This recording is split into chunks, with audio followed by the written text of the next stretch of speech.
প্রবাসী নিয়ে তোমার কাছে একটা কন্টেন্ট শুনবো, তার আগে একটু বলতে চাই, রুজি আক্তার আপু দীর্ঘদিন যাবৎ কন্টেন্ট বানায়, একজন লন্ডন প্রবাসী এবং সেই সাথে একজন স্টার সেন্টার।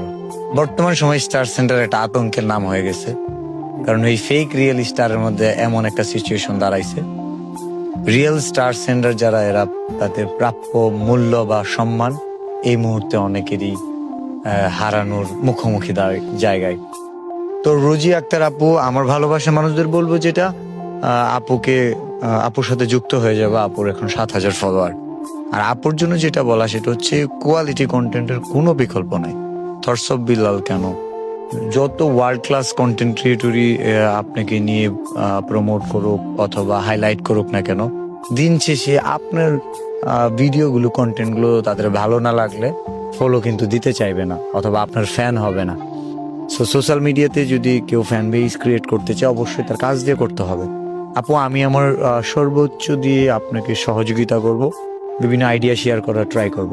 আমার ভালোবাসার মানুষের যুক্ত হয়ে যাবেন, সেই সাথে তোমার কাছে একটা কন্টেন্ট শুনি।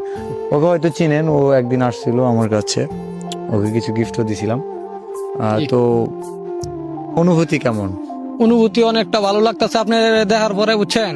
আপনার খুব দেখতে ইচ্ছা আসলো, তারপরে আপনার কাছে আসছিলাম, আইসা আপনার কাছে এখন তোমাকে কন্টেন্ট বানাইলাম। আমি একটা কন্টেন্ট শুনতেছি, প্রবাসী নিয়ে একটা কন্টেন্ট, একটা প্রবাসী নিয়ে কন্টেন্ট শুনতেছি। আপুকে ডেডিকেটেড করে দিচ্ছি এবং সেই সাথে সব প্রবাসী। হয়তো আমি প্রবাসে থাকি, কামাই অনেক টাকা, ফ্যামিলি তো বুঝতে পারে না কত কষ্টের এই টাকা, দুই হাতে খরচ করে দেয় না টাকার দাম, মরার আগ পর্যন্ত পাবা না কারো কাছে প্রাপ্য সম্মান। সেটাই, সামনাসামনি প্রশংসা, আড়ালে করে নিন্দা। ভালো মানুষের মর্ম বুঝে না যখন থাকে জিন্দা। বেঁচে থাকতে আসলে মূল্য পাওয়া অনেক কঠিন। মূল্য পাওয়া কঠিন। তো ওর কন্টেন্টগুলো কেমন লাগে জানাবেন। আবার বলছি, রুজি আক্তার আপুকে সবাই ওনার সাথে যুক্ত হয়ে যাবেন। Thank you.